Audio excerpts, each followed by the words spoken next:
It's me, Rachel Pedersen. Wanted to come live and share with you guys a little bit of an expanded conversation from earlier today on Clubhouse. Now, I am very new to Clubhouse. I just joined the platform within the last couple of weeks, and I'll be honest with you, it's very different. It's extremely different than any other platform I've ever been on. It feels very much so like almost like you're on a radio panel, or a little bit, depending on the group, a conference call. Are you guys on Clubhouse? I am curious. Let me know below. What is your Clubhouse handle? But there was a great question that came up in many different formats today, and I experienced this question coming up over and over and over again across all different platforms. People ask me, do I need to be active on all social media platforms? Which platforms are best for my business? And plug in whatever the industry or the niche is. Like, it comes up a lot. I don't know if you've ever felt that way. Have you ever felt the pressure to be active on all social media platforms?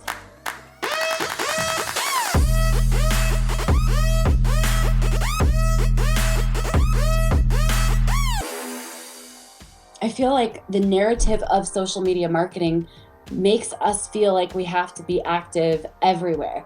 And I want to give you guys like my real thoughts about social media platforms, whether you're building a personal brand, whether you're just a content creator, just like it's not a super hard and full-time job, or if you run a business on social media. One thing that's really interesting is a lot of times I find that people will recommend specific platforms for specific products or industries or niches, but I want to liken this to an example of getting into shape. So I love working out. I think working out is awesome. I love it because I can eat more food and still mostly fit into my jeans. But at the same time, people will say like the best way to get fit is doing burpees. I hate burpees. And so if that is the best and only way for me to get fit, I'm not going to get fit. I'm just going to buy new jeans because I hate burpees. I feel uncomfortable doing them. It makes me feel awkward all the time. I feel like this like teenage kid that can't ever quite catch their balance. So the interesting thing is I see people giving suggestions for which platforms people should build on organic social media.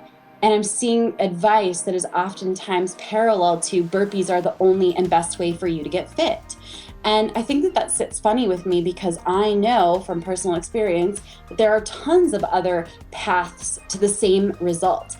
I am a fan of dancing or stretching or yoga or walking or running. By the way, walking and running are really cool. I've always been a fan of walking, and I know this sounds kind of silly, but did you know that when you run, you can get a lot further faster? That is genius.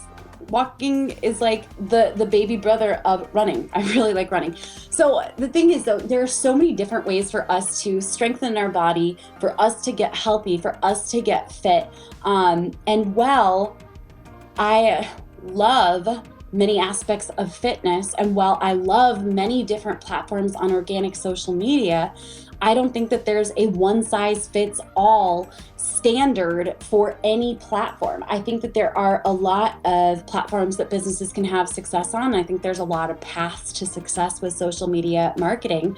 And the truth is, for anyone to say like these are the only platforms you would have success on is kind of not fair. It's like saying that burpees are the only way to get fit. That being said, I'm sure you have felt this pressure too to be on every single platform. But when you're busy, when you are raising a family and or starting a business and or maybe working in a full-time job, or maybe your life is just in a chaotic season and things are crazy and you're running all over the place, it's not fair to have to add a full-time job of being a marketer on top of it across multiple platforms when every single platform has its own language and medium and best practices and culture, and right? It's exhausting. Now, our brands are active on almost every single social media platform.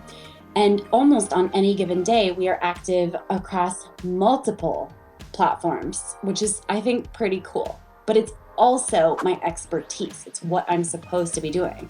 Similarly, if I was a hairstylist, I would be cutting and coloring hair every day, whether it was mine, my fellow coworkers, my clients, practicing on a mannequin. The same thing is true with me in social media. So when people look at my example and say, well, Rachel's active on social media and she's a mom of 3, I don't think that that's fair to hold other people to that standard.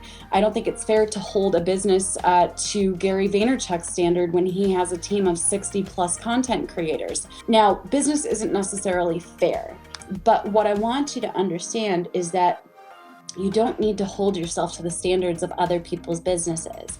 Every business is on its own journey, every single one. And so some may take a little while to figure out the marketing, but you know what? They'll figure it out in the right timing. Some may be super active on all social media, and that may work really well for them. And some may be like, you know what? I'm just doing the best I can to get through every single day. You absolutely do not need to be active on every single social media platform. But the biggest thing is don't compare yourself to other brands, especially when you don't know the resources that are behind that brand. Oftentimes, businesses will have maybe a line of credit or investors or partnerships that you don't even know. And so I think the biggest thing that I have realized is that you can't compare literally the highlight reel to your reality as especially a startup business or someone who's just getting started in organic social media marketing. Now, that being said, I am a big believer in starting where you love. So for example, I love walking. I think walking is great. I love dancing. I love putting a record on, whether it's the Beach Boys or Elton John. I'll put it on the record player and then dance around the living room and have some fun and get fit while I'm enjoying the process. Versus if you tell me that I have to do a bunch of burpees and I have to run and I have to do push-ups and oh my gosh, number one, not only am I going to probably collapse from the pressure of all of that, but also I'm going to resent the process. And the same exact thing is true when you're trying to create the Gary V experience across all social media platforms. So many people, and I was just joking about this the other day, like so many people learned of D-Rock, who is Gary V's like full-time camera guy that follows Gary everywhere and films him. And tons of people were like, I hired my very own D-Rock. But what they didn't realize was that D-Rock is only responsible for filming Gary. There's a whole team of full-time content creators that then repurposes all of that content, edits that content, remasters or remixes. They master all of this. Like they put it all together in different ways. So you can't look at someone else's process and their standard for what the right amount is and expect that you, your business, your life are going to have the same thing. Instead, discover what works for you. Where are you enjoying creating content? So for example, when it comes to Instagram, I had to take a break from Instagram for a while. I had a very unhealthy relationship with Instagram. Every time I looked at Instagram, all I felt was insecurity and competition. And the truth is, it was a great mirror for the insecurity that I felt in my life. If there's a platform that consistently triggers insecurity for you, that may not be the platform that you want to start on. Because just like going into a gym can be very triggering for someone who's on a first-time health journey, when you're first trying to dominate on a social media platform, there are a lot of things that are going to be very triggering. So go where you're the most comfortable. Show up in a way that makes you feel comfortable. Don't try to be me. Don't try to be Gary Vaynerchuk. Don't try to be Seth Godin or anyone else. But play around with the process. Test different platforms. See what feels right. And the truth is, you may try several different platforms before you discover this is the one platform I'm really going to focus on mastering. And as you discover which platforms you love, you begin to see parallels from one platform to another. When you see yourself succeeding on whether it's TikTok or Instagram or YouTube, you start to see these really cool parallels to other platforms. And truth is, as you grow and as your sales grow, ideally you'd be able to bring in some support over time to help you to expand to other platforms. Or if not, you just learn to become really fast. That's kind of how I do things. it's hard for me to let go of the reins of a lot of the content creation since it is my craft. And so I learned how to become very, very efficient at creating social media content for all platforms. But start with one, master one.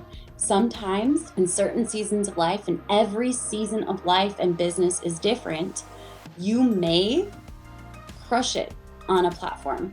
And then the next season, it may not go so well. That's perfectly acceptable. I hope you guys have enjoyed this. This was really fun to talk about. So I will catch you guys later. Bye for now. Talk soon.